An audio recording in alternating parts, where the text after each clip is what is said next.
Cheers, Katie Couric. Cheers, Richard Marx. How are you? I'm good. I'm having a dirty martini in your honor. Thank you Or so much. quarantine. My first question is, how many times so far since you've been in self-quarantine have you strongly and seriously considered strangling Molnar? We get along pretty well. There have been a few testy moments, I'm not going to lie, where, I feel like he's chewing too loud or something bugs me. When you're with somebody so much, it kind of can get a little tense. But I'd say 99% of the time, we get along really well because he's so funny, as you know, Richard. He makes me laugh all the time. Well, We should tell your audience about your relationship with my husband. well, Katie's husband, John, and I went to school together from middle school through high school. And interestingly enough, the number one thing I remember about him is that I didn't like the way he chewed either. His chewing was so annoying in 10th grade. Give me some dirt about John in high school. What was he like? It was a really small school, as he's told you. We weren't pals then, but he didn't annoy me. I don't think I annoyed him either. I think we just sort of like, this was if I could do an impression of my relationship with Molnar in school, it would have been this. Sup? Like in the hallway, sup? Like, I don't think I ever really had a beef with him or vice versa, but we didn't like hang out or anything like that, which is really nice because we have this history together of but not the baggage. Right. We have his historical references together, but we've become friends as old men, which is really kind of nice. And this was high school, of course, or middle school in Chicago, where you both grew up. And John used to tell me about, I think, your dad, who was also in the music industry, Richard. Indeed. Now, my father was quite well known in Chicago as a musician, but not for hit songs or records, but commercial jingles. So he wrote, I don't remember if you and I have ever talked about this, but he wrote and produced, like, talk about hits. Ask any mermaid you happen to see, what's the best tuna hit? A chicken of the sea. Nice duet. And when a boy wakes up to a smiling face, he's been dreaming about raisin land. And there's 2 scoops of raisins in a package of Kellogg's. Raisin bran. I've been eating a lot of that lately too, actually. Yeah, we've been branding it up. Yeah, I don't know why. It's become my go-to cereal in the morning. I love jingles. When I interviewed Barry Manilow once, Richard, I was so excited because he sat at the piano and he sang all of the jingles he had written from I'm stuck on Band-Aids because Band-Aids stuck on me. And I think he also sang it's still on now. Like a neighbor, State Farm is that. Barry Manilow wrote that. He wrote so many. He makes this joke, and I've worked with him several times, but he makes this joke that he wrote what might still be that could be the most famous jingle, besides You Deserve a Break Today from McDonald's, which they don't use that anymore, but State Farm still to this day, 40 years later, uses State Farm, and his joke is, the girl that sang that jingle is on her 5th Rolls Royce, and he made $800. I think Barry's doing okay, though, Richard, don't you? Yes, he made up for it. Yeah. So, Katie, I have a question. I have several questions for you, but first of all, what's your experience because Molnar and I were talking before earlier today. So I think we've been self-quarantining about the same time. It's just about 3 weeks for us. I think around the same time for you guys, right? Right. What is your personal experience been with it in terms of like the what the fuck part of it to the series of fear, frustration, all of that? And then I have a couple other questions, but I want to start with that. Like, how are you experiencing it? Well, I think I have a whole host of emotions doing this. Obviously, I have a lot of friends, Richard, who are doctors and nurses and healthcare providers in New York City because Sure. of all my cancer advocacy work. So I've been in very close contact with them, and they've always been my heroes, but now more than ever, they really are my personal heroes. So I'm quite, even though I feel far away and I haven't been able to go to a hospital and witness what's happening firsthand, but I've talked to enough of them that I'm really concerned about them. I'm angry that this country wasn't better prepared. I interviewed a woman named Beth Cameron, who was the head of the Pandemic Commission that was restructured under the Trump administration, and kind of it wasn't totally dissolved, but it was Got put it. in It was better. yeah, and it was put under the auspices of, I think, a group that had many responsibilities, where this is so intensely serious. You have to have an organization that is focused on this and this alone. So I'm angry and frustrated about how the federal government sort of has let us down. So that's sort of the macro view for me. And I'm worried about a lot of people, obviously, who are very sick.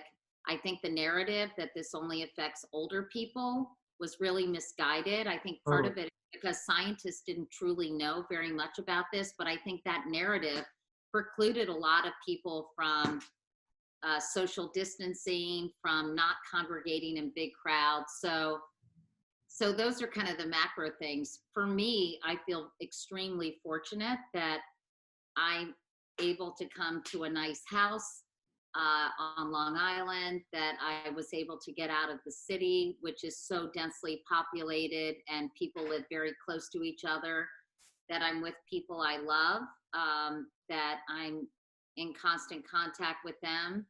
And for me, I've been keeping really busy. I'm writing a book, I'm doing a podcast. I'm very active on social media, trying to provide information to people. We have our daily newsletter, Wake Up Call, that's Yeah, which I coming. get every morning, which is really, really good. I so appreciate getting that every morning because Well, it's I think you can be such a on news sorry. overload, right? I was just going to say you can be on news overload, and it's hard, right? Yeah, but what's great about that newsletter is it's so succinct and so condensed, but it hits you with all the major headlines and bullet points. And then, if you want to know more about it, you can certainly click on stuff where you can go and research it more. But it's really it's such a nice sort of daily tutorial about what's going on and what we should be doing, and that was great. You know what's so interesting about this whole thing, Richard, is I think everybody has been learning in real time, and that includes the medical community, scientists, government, state and local and federal officials. I think that it amazes me that so little was truly known about this pandemic, this pathogen, how it operated, who it would affect, why some people are affected more than others. People Yeah, still don't know exactly how it's transferred. I mean, I think it's a fascinating story if it weren't so serious and so deadly. But I think there's going to be, there was that 9/11 commission after 9/11 that Lee Hamilton and Tom Kane from New Jersey headed, yeah, and Jim Baker too. And I remember interviewing them for that.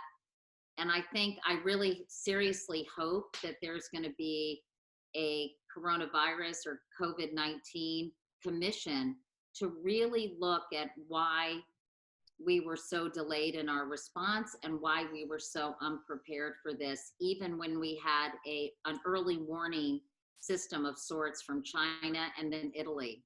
Anyway, I don't mean to get all super serious about this, no, but no, no, no. But it's important because I think this is what most people are talking about, at least periodically throughout every day.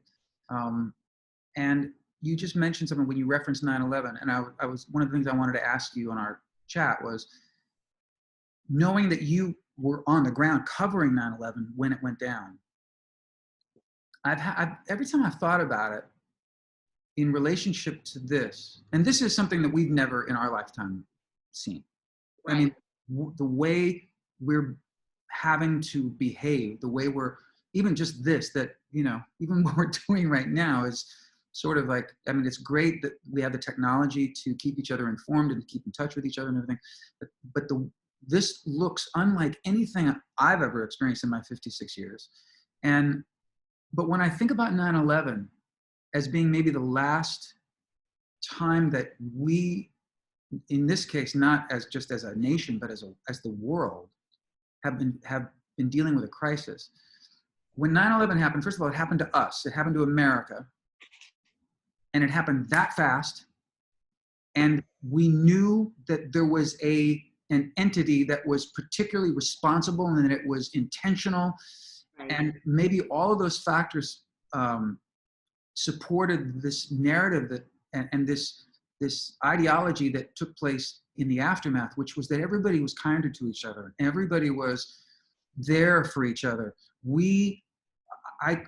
If there was any silver lining out of that horrific event, it was that for, I would say, a good month or more, Yeah. it was palpable. People were just helpful and nicer to each other. And it was like we as a country we banded together. Now, because of things like social media, et cetera, not existing back then, that have contributed, I think, to the divisiveness that we experience in the country. But aside from that, given that we are in such a divisive time, this, I think, has actually made everything worse. I've not seen coming together. I've not seen that spirit that I felt like I saw with 9/11. And I wonder, I mean, I have my theories about it, but I'm curious, like, what do you really think is why aren't we seeing that? Why are people more pissed off and more divisive and more side choosing than before?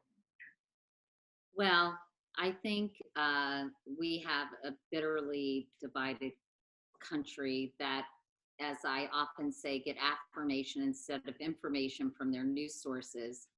And even through this crisis, if you listen to certain media outlets, say MSNBC versus Fox, you get a very, very almost diametrically opposed narrative to what's going on. Yep.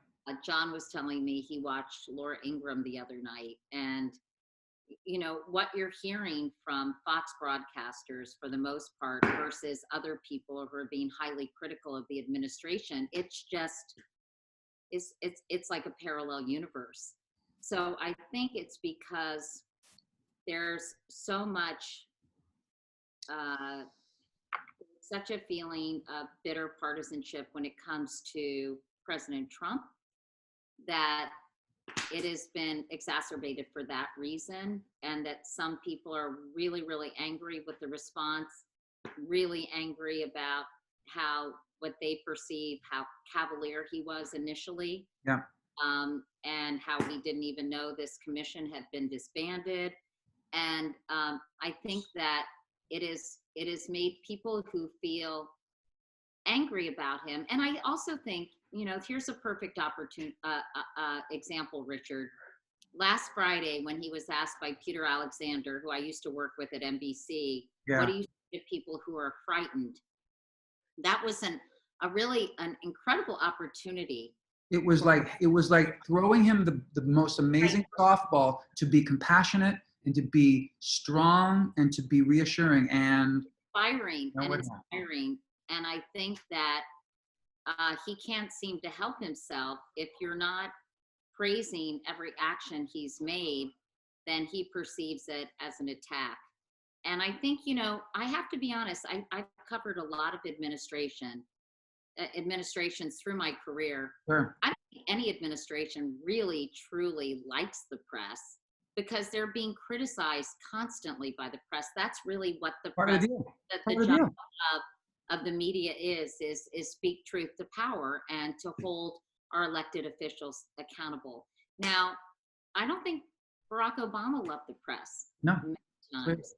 But I think you have to have the discipline to understand that they're doing their job and you're doing your job. And I think Donald Trump has never understood what the job of the press really is. He thinks it is the job of everyone around him to praise him and to be laudatory towards him. And so he could not resist the opportunity to, in his frustration with the press, which I think is in some ways understandable because they're highly critical of him. He could not take that opportunity to say, this is what I mean, I could have written a script for him to Oh, say, what do you say to frighten people? I what mean, an opportunity. he could have had a FDR, there's nothing to fear, like, you know, we have nothing to fear but fear itself moment Yep. about the importance of caring about the common good, all of humanity, putting our selfish interests aside for so that we together could unite and fight this thing. And instead, he picks a fight and tells Peter Alexander he's a terrible reporter and criticized Comcast. I mean, it was such a bizarre and undisciplined reaction. I think, and I think that the way he's conducted himself, the president, has further separated people and divided people, I think. What do you think, Richard? Totally agree. Totally agree. I mean, I was I'm a lifelong registered independent, so I have voted for both parties in presidential elections and others. I'm not a partisan person. I'm not a party line guy. Never have been. Uh-huh. I was not particularly a fan of George W. Bush. I still have tremendous criticism of getting us into a war that we shouldn't have been in. However, I do remember, again, you know, harking back to 9/11, you know, his first address to the nation following that. And he was a guy that was brutally criticized up to that point.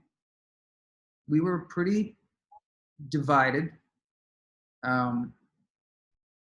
He, even with someone like me, I felt like he had everyone's back. I felt like what he presented at that time, and of course it depends on how you look at things. In my opinion, it just went to shit from there. But even in those early days, I felt good about the fact that it seemed that our president had humanity and compassion, and was a real, breathing, feeling, loving man. Well, I think there was, you know, you could disagree with the policies of George W. Bush. You could mock him for his, you know, he wasn't the most eloquent president we've had. But I think there was a feeling, if you strip all that away, that there was a certain decency Yeah. about him as a man and as a leader and as a president. And Well, I think just in terms of articulation, Donald Trump to me makes George W. Bush look like Laurence Olivier. Okay, I mean, it's night and day. well, I think a lot of people feel that way. I think that the style of this president is, to put it kindly, unconventional. And I think that, you know, I think the way he is attacked everyone from people with disabilities, I think it's been very hard for people to maintain a certain empathy with him. Yeah. That they have with presidents that, as I mentioned, they perhaps disagreed with in terms of their policies, but in terms of their basic moral character and fiber, they have felt comfortable. What are you doing, Mulner? Don't give me any more martini. No, just freshening. Oh, he's freshening my glass. Yeah. Thank you, Mul. Attaboy. But There it is. John says hi. John, come say hi to Richard. Poke your head in and just say a quick hi. Where's Daisy? She is. Where's Daisy? We should have had a Forget double. Daisy. Where's I think Daisy's walking Betty Davis. I was Oh. gonna say, where's Betty Davis? But she did our dog Betty Davis. We should do this again and have a double date. Yes, we will. Well, we've been doing that. That's one thing that's been really nice because we're not terribly social people. Yeah. By the way, you look good, Mona. We're not terribly social people, but this has made us a little bit more social than usual in that we've been calling people up in the evenings, having a cocktail, or we've even had dinner We put the iPad on the dining room table and we just have a Nice. dinner date. So let's do that next week with you guys. That would be awesome. Cheers, Richard, and That would be congratulations fun. on your new album. It's Thanks, awesome. buddy. Appreciate it. Cheers. So where do we go from here, Katie Couric? Like, do you think that, here's my quick take, and I just want to see if you agree with me. Yeah. I think we have no idea what's going on. I think we still have no idea really what this thing represents. We have no idea how long we're going to be in this situation. We have no idea when the curve is going to be flattened, because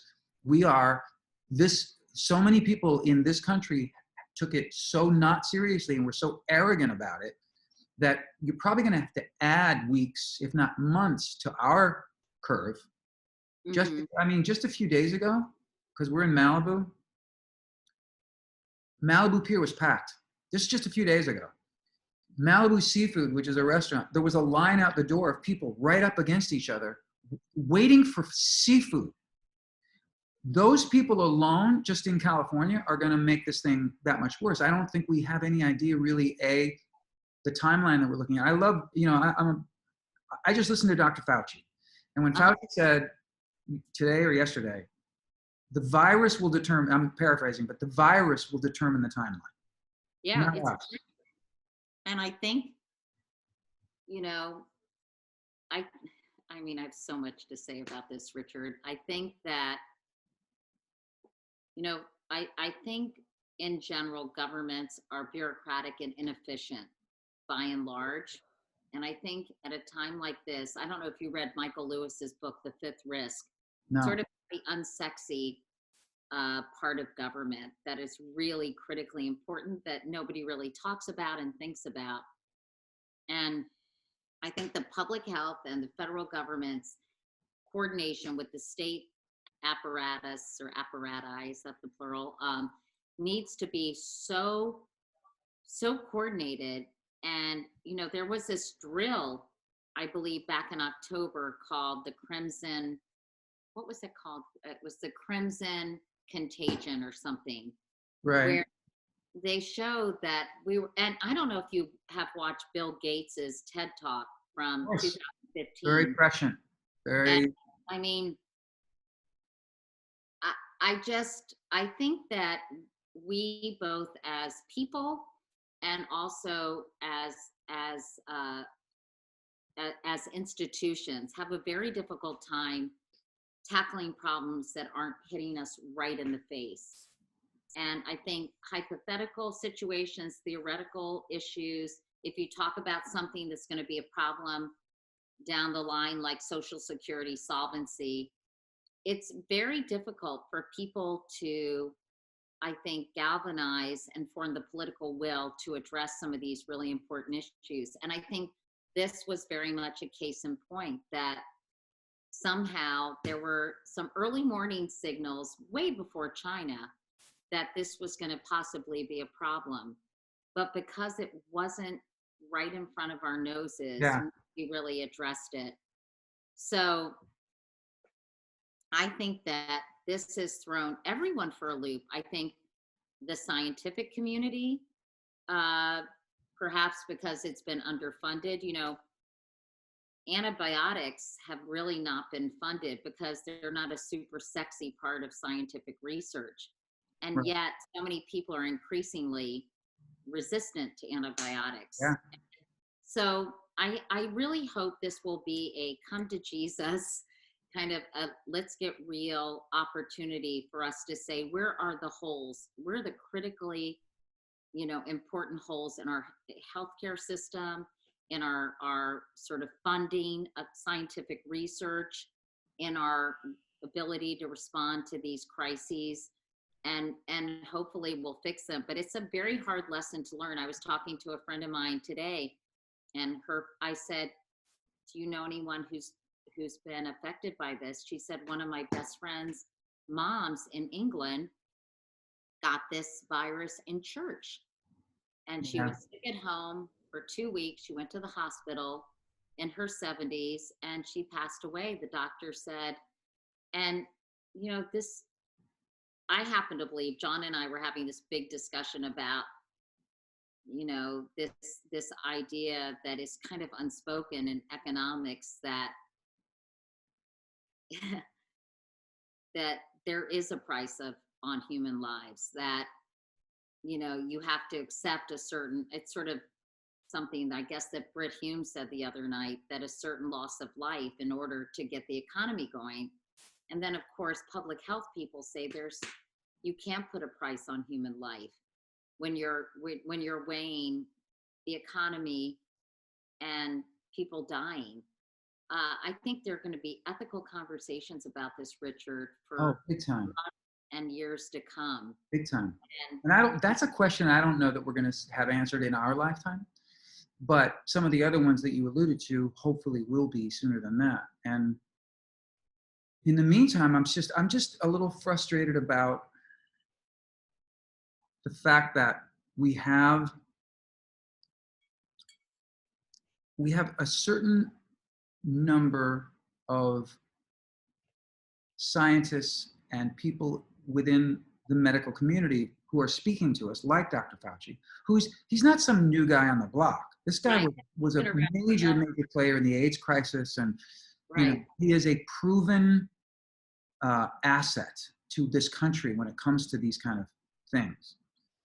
The fact that there are so many people who are so willing to be dismissive of what they don't want to hear at a time like this is kind of the mind fuck for me and for Daisy. It's one of the things that makes us so frustrated. It's just, like I just said a minute ago, the fact that, these people are going on, these people who are experts, and they're saying, look, we don't know everything, but we do know this. Stay home. Don't gather. People are like, what do they know? Donald Trump says we're fine. We should probably go back to work by Easter. Like that sort of cavalier, arrogant recklessness is already getting countless people killed. And I just don't, for someone who's all about critical thinking, Daisy the same, we spend a lot of each day reading stuff and then looking at each other and going, are you fucking kidding me? Like, how can people be this dense? How can people be this oblivious to science? Well, that's a very interesting point, because this has been a trend globally for some time, a lack of faith in science, which is really disconcerting for me as well. That when it comes to the debate over global warming, it has been so politicized and so partisan that science has been undermined in a very dangerous way. I tweeted early on in this pandemic, well, now hopefully people will have far more respect and appreciation and gratitude for science. But this has been a trend that has been going on. I did a whole project with 3M talking about this, and I don't have the statistics on the top of my head, but the number of people who really feel confident in science has declined consistently over several years. And I think it's because, as I mentioned, it's been politicized and undermined by people who, and again, I think the media has become so fragmented, and you can actually you can create and exist in your own echo chamber. Information that only aligns with your previously held, it's confirmation bias, your previously held views, and you're not necessarily getting what we once had, which was truly objective reporting. I think a lot of my brethren in journalism are doing a remarkable job, but what I worry about is so much has become commentary. And what the problem is, I understand where they're coming from, but I think that it's so easy to ignore what is actually factual information because it's been so tarnished by commentary, if that makes And I'm so totally if with you. somebody who's an independent thinker and you see, an anchor rolling their eyes or, saying something so disparaging that you might agree with, what I, in some ways, but what I worry about are people who are just looking for factual information, Yeah. dismissing that outlet and that news provider because it feels so much like opinion instead of information. Yes, and it's really on both sides. I Yeah. mean, to me, it's heavily skewed on one side, but it is on both sides.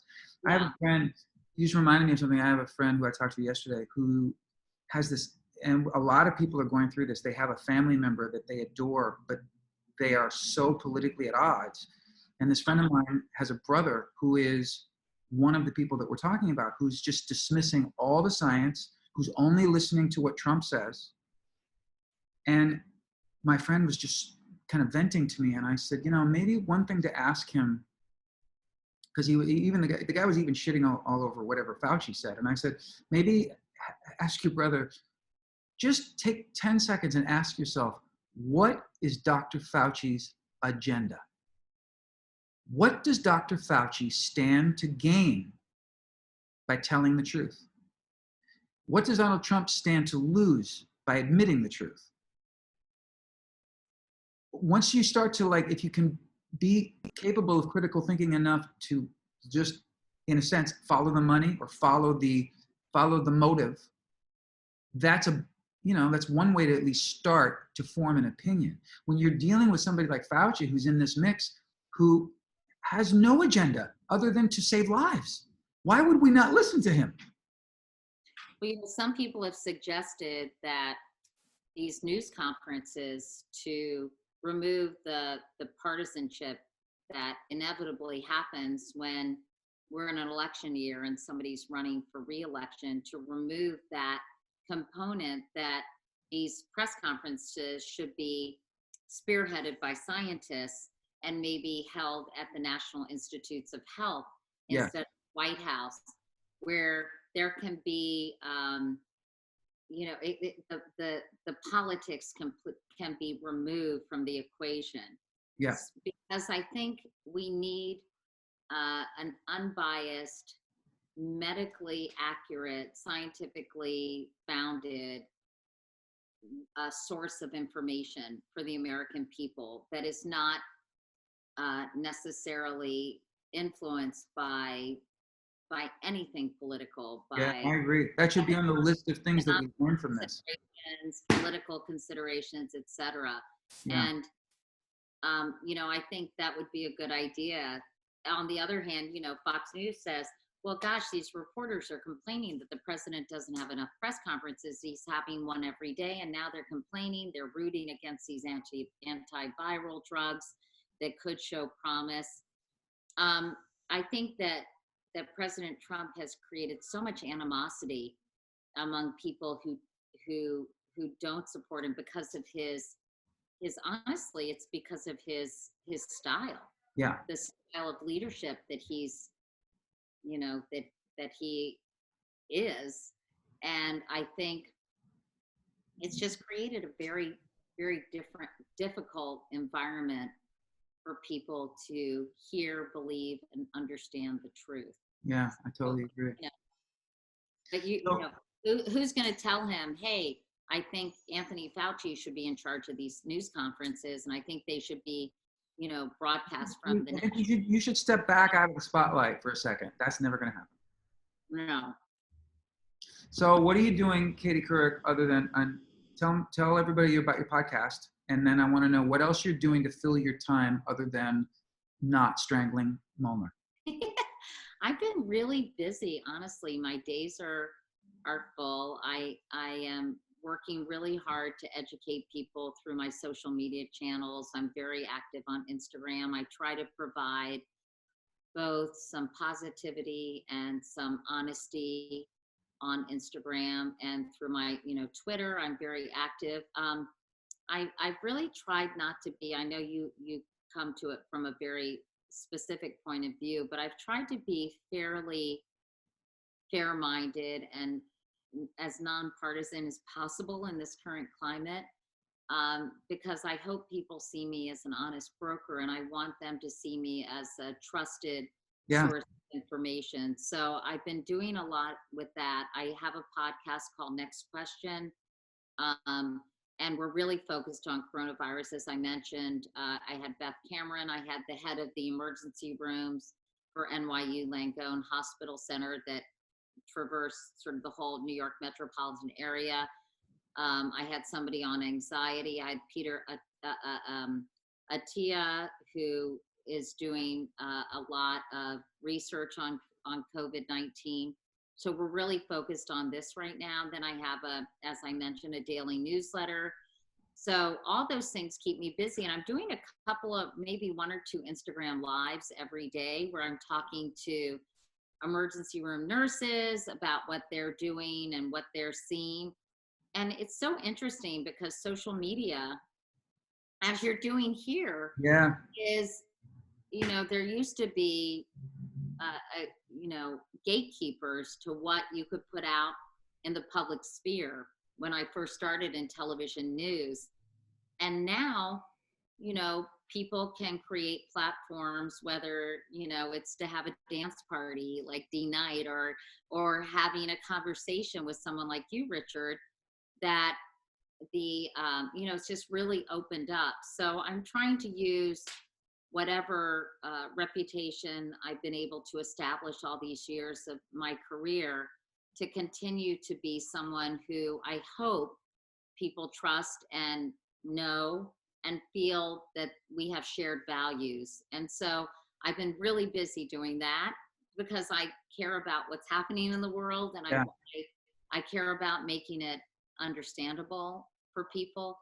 So and then I'm writing a memoir, and gosh, I'm very busy writing this. It's got to be done by the summer, and I'm writing really a book about my life called Unexpected. That's a working title right now. It probably will be the title. Nice. About what it was like having this kind of crazy career that I've had, having these opportunities behind the scenes, telling a story that I was really never able to tell from my perspective, that other people told about me. Yeah. About losing my husband when he was 42 of cancer, and having 2 little girls, 2 and 6 at the time, starting Stand Up to Cancer. I mean, I've had such a rich, interesting, I hope it'll be interesting to other people, but unexpected life, that I thought I better write about it while I can still remember it. Yeah. Exactly. Honestly. Yeah. Well, it's really cool because I'm sure that as you're working on one aspect of it, or one chapter, or one even just paragraph, you'll go, oh, I completely forgot this other thing. And that's going to be a whole separate chapter. And it's pretty amazing when you sort of take stock. We're all so caught up in what's next that we're awful about certainly being present, but also I find myself, like, once in a while when memories get jarred, I've been, with all this downtime, I've been remembering things that I'd forgotten about. Well, you should write about it. I've been jotting things down, but I mean, even just, not even from a standpoint of that, but just sort of like, even just in the passing of Kenny Rogers a few days ago, for example, Kenny Rogers was somebody that was a big advocate of mine when I was a kid. When I was first starting out, he was the first person to record one of my songs, and I had a great relationship with him forever. Yeah. But I started to remember things that he said to me, advice he gave me when I was 19, 20 years old, funny things that happened in the studio or working with him. And these are things that, as sad as I was to see him go, I have such fun, beautiful memories of him, some of which I'd completely forgotten about until I started to kind of hone in on it, So, I was thinking, Richard, have you ever thought about writing a book about all your experiences, about the people you've written? I mean, I know people who follow you know that you've not only recorded so many great songs yourself, but you've written so many songs for so many people. And I think people would love to hear the stories. I think I'd like to ask you now, what advice did Kenny Rogers give you? Yeah. Well, I mean, You were I'll tell you, it's because it's one sentence, and but yes, the short answer is yes. I have been working on a book for a while now, just piecemeal, just because I've got so many. I've been touring so much, and just loving my life, with Daisy and enjoying. But I have been over the last year and a half. I've been writing down stuff, but it's really not so much about my life. It's not a memoir per se. God. Really, because there's so much about I've always been super private, and that's just a choice that I made a long time ago in the very beginning of my career, and I still am that guy. So there's a lot that I just don't feel comfortable talking about when it comes to just my life. But I thought what might be interesting is to write the life story of my songs, because so many of the songs have a backstory that's That would be cool.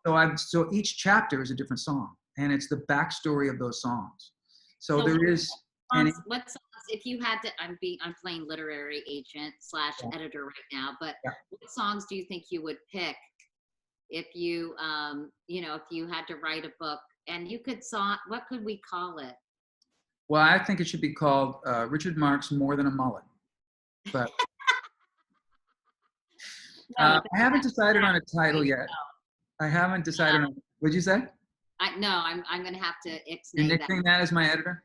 No, yeah, I'm not gonna. I don't have a title yet, but I've written about everything from the Kenny Rogers experience and the songs that he recorded of mine. We wrote a couple of songs together that he turned into big hits.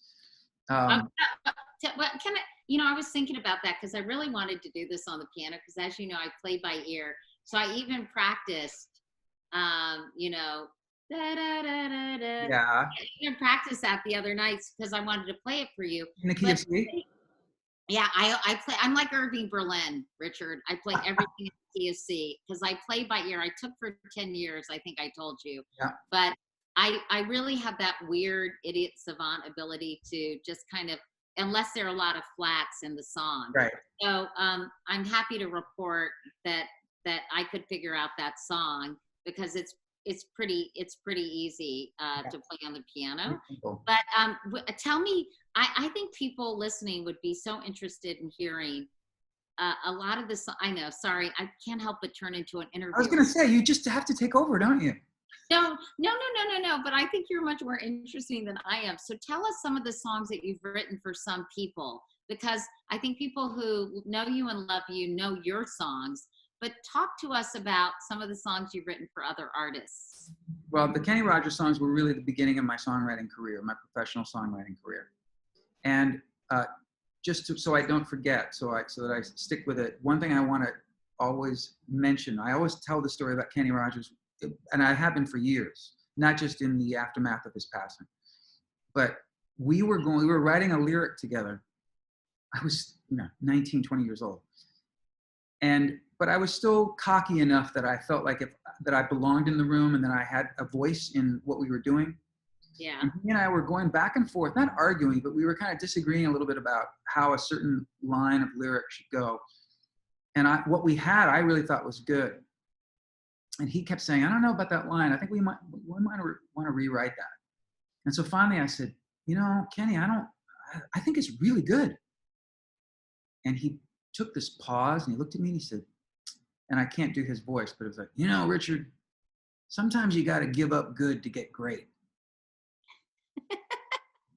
And I swear to God, Katie, I've never forgotten that. And it has applied to so many aspects of my life, not just my creative life, but my life.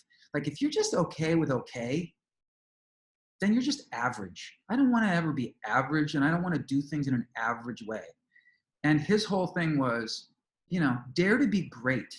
And I loved that. It was great life advice, not just songwriting advice. That's funny because I think of that, Richard, with the word fine. Like, it's fine. Oh. You want to be fine. Yeah. Right? It's like George Carlin used to say, nothing is fine. Spaghetti is fine. Nothing else. All right. So what songs did you write for Kenny Rogers? Crazy. Guess I'm crazy. What About Me, which was a trio. It was Kenny Rogers, Kim Carnes, and the great James Ingram, who we lost a year or two ago. Ingram. Um, And Kim Carnes, Kenny Rogers. yeah. Yeah. And I wrote several other songs that he recorded over the years, but those were the hits. Those are the big hits. And I've also written, I've written everything from, see, as a songwriter, I don't have to pick a genre like you do as a singer. Right. As a songwriter, I've written songs in pretty much every genre you can imagine. So, in the country world, Keith Urban and I have written a couple of his big hits like Long Hot Summer and Better Life. Josh Groban's first hit back in the early 2000s, To Where You Are, which I wrote with my friend Linda Thompson. That was his first single, his first hit. I wrote that song and produced it. How does that go? Yeah. I don't think it's a piano song, but wait. Fly me up to where you are beyond the distant stars. That one. He's amazing, isn't he, Josh Groban? Josh is amazing. Josh could, I say to Josh what I used to say to Luther Vandross, who I also wrote songs with. Oh, look, I have an audience here. Come here, say hi. Betty Davis, come here. Betty Davis? Come here. Not a girl. She had to make a little cameo. Aw, at least her butt did. I used to say to Luther Vandross, we wrote Dance with My Father together and a couple of other songs. And I used to say to Luther the same thing I said to Josh, which is you guys could sing the menu to a Chinese takeout place and it'd be awesome. In Sync's This I Promise You, which is celebrating its 20th anniversary. That album. Wait, I just lost you. I lost you. Did you get muted? Wait, I can't hear you now. What's happening? Wait, I just lost now you. You're back. Oh, sorry. Hi. I was going to say, I think that your internet connection is unstable. Well, welcome to my world. That was my emotional state. I was going to say, what isn't unstable these days? But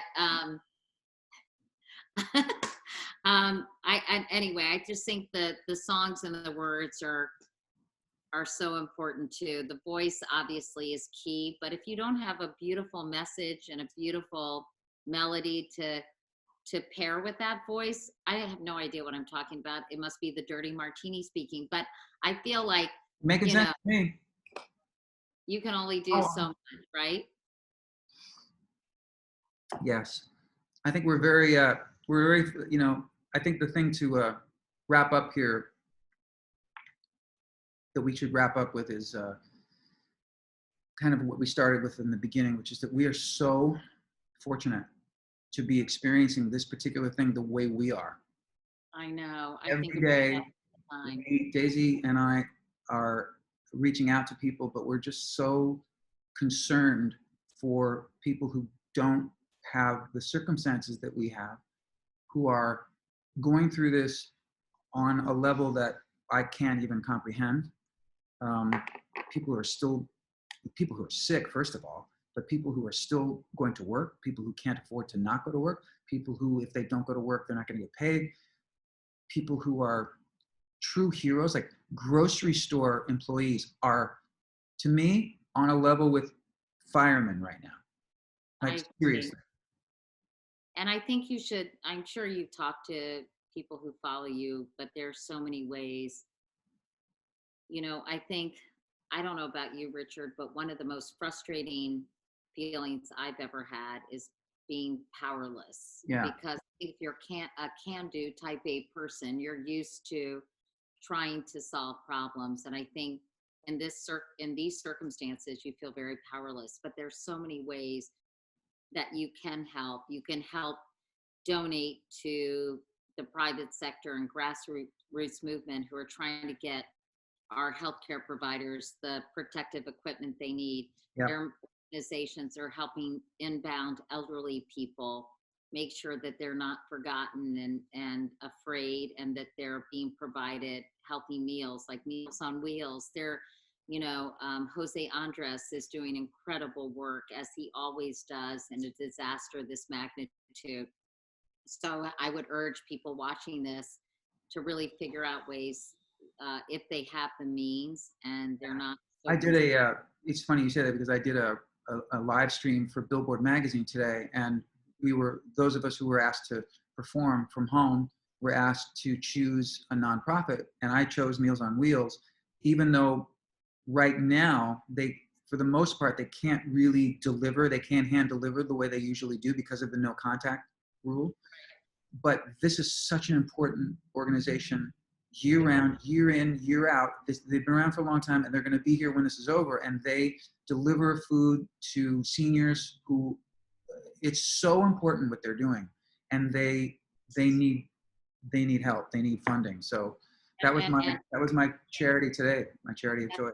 Awesome. Save the Children is doing stuff. Yeah. No Kid Hungry, all sorts of food banks. I mean, there's just incredible organizations that you can support right now in this time of need. So it's great that you did that. And, I would just encourage people to find some place where they can feel like they're helping their fellow men in addition to staying home. Yeah. And not overcrowding our very stressed healthcare system. Yeah. This was a very serious conversation. It was, but you know what? We had a couple of laughs, and you know what? Everything we talked about was, I think, important to discuss. And no, I love talking to you. I mean, that's why I was excited. I mean, I'm always excited to talk to you, but I know you're a very actually serious person about a lot of important issues, and I think it's important to be able to have these conversations. And yeah, and I really appreciate you spending the time and it was fun. It was covering fun. the bases that we did. Well, And now we have to just plan for next week for the four of us to jump on the phone on FaceTime. Yeah. We'll have dinner together, just not together. That would be great. Tell Daisy I said hi. I will. Send her love to you both. Stay safe, and thank you for doing what you're doing. Thanks for keeping everybody entertained. I think what you're doing is really cool. Thank you, Katie. I knew that inside you had the heart of a talk show host.